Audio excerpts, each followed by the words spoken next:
What's going on, guys? This is RJ Game News USA here, back today with a somber video, sort of. Not the best thing you want to hear about.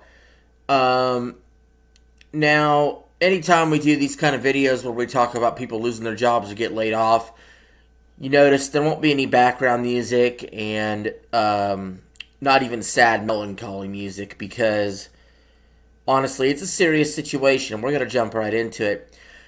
Please remember to like, share, and subscribe to keep up to date with the latest gaming news. Can't get it nowhere else. IGN, they'll always sugarcoat things. Other news outlets will always sugarcoat things. I'll always just give it to you straight and also give you my opinion. I'm not a big corporate guy getting paid off, by the gaming media and the gaming industry.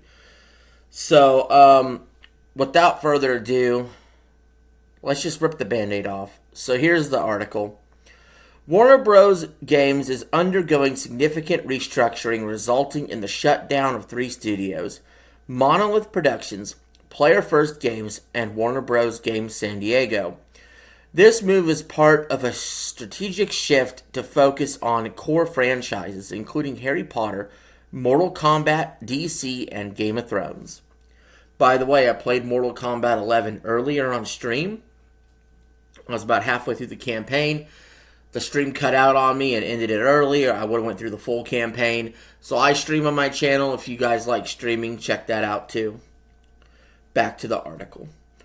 As a result of the restructuring, several projects have been canceled, including the highly anticipated Wonder Woman game, which was announced in 2021. Pause 1 second. I covered that Wonder Woman was coming before on this channel. It's a game we look forward to. Again, I don't like to see these people getting laid off from their jobs. It sucks. The gaming industry is in trouble in so many ways.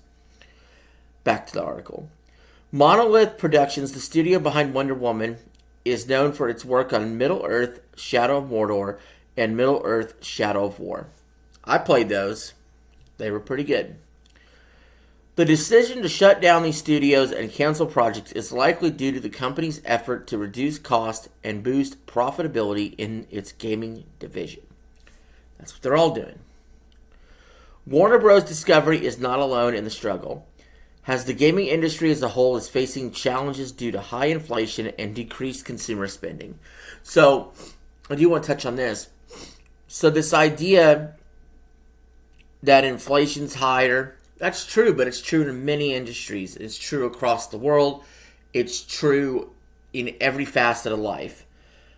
But for some reason, the gaming industry thinks that's excuse enough for what's happening when it's not. And I'll have more on that later. Warner Bros. Games aims to regain its footing by focusing on fewer but bigger franchises and investing in high-quality game development. So, here's where we got an issue. Okay? We have several with what's going on with Warner Bros. So, game studios in general, I'll just generalize it all, they're cutting out creativity. They want to go with what's safe. They want to go with what's most likely to actually be profitable. And by doing so, we're losing a big portion of possible games that we could see otherwise. That is a problem. It's a creativity problem happening across the game industry. And you notice a lot of YouTubers come on and say, well, this generation's boring and this, the other. And there's some truth to that. There's a ton of remasters and remakes that are way lower budget that are going to have high profitability percentages. And that does bother me as well. I would like to see more new IP. I'd like to see more risk-taking. But what's also bugging me with the gaming industry is despite the fact they rose game prices to $70 a pop, and despite the fact that they nickel and dime you to death, looking to squeeze every penny they can out of you, and every minute of your day, if it's a live service game, they still are complaining and bitching about money. But there's certain things that nobody is really talking about. And that's the fact that CEO pay is way too high. At the risk of sounding like a communist, I'd like to point out that CEO pay for gaming companies keeps raising. Meanwhile, people get fired. So, where are the CEOs to step in and do what Satoru Iwata did, for example, and take $1 one time on salary to try to get shit under control? You won't see that with American companies.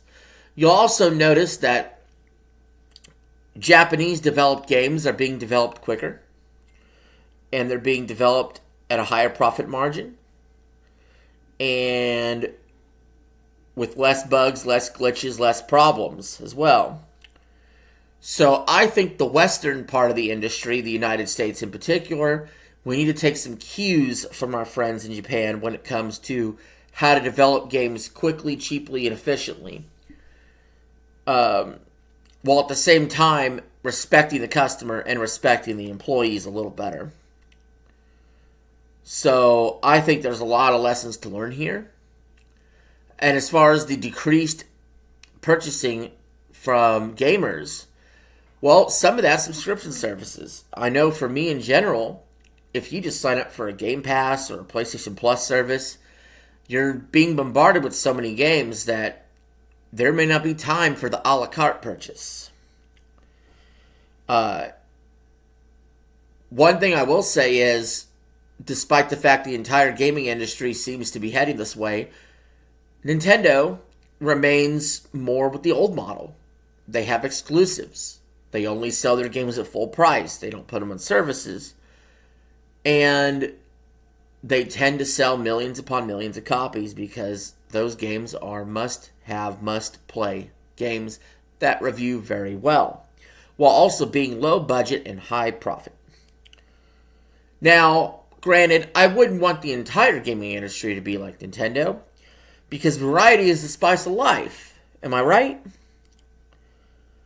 But then it goes back to the original question. If variety is the spice of life, and companies are looking to make the same kind of game without creativity, just enough to get by, what are we even doing here?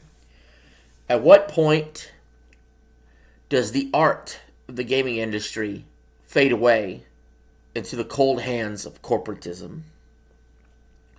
And that is my greatest concern for the gaming industry.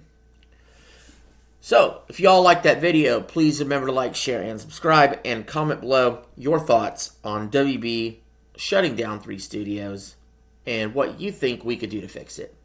But until next time, Game News USA signing out. Have a good one.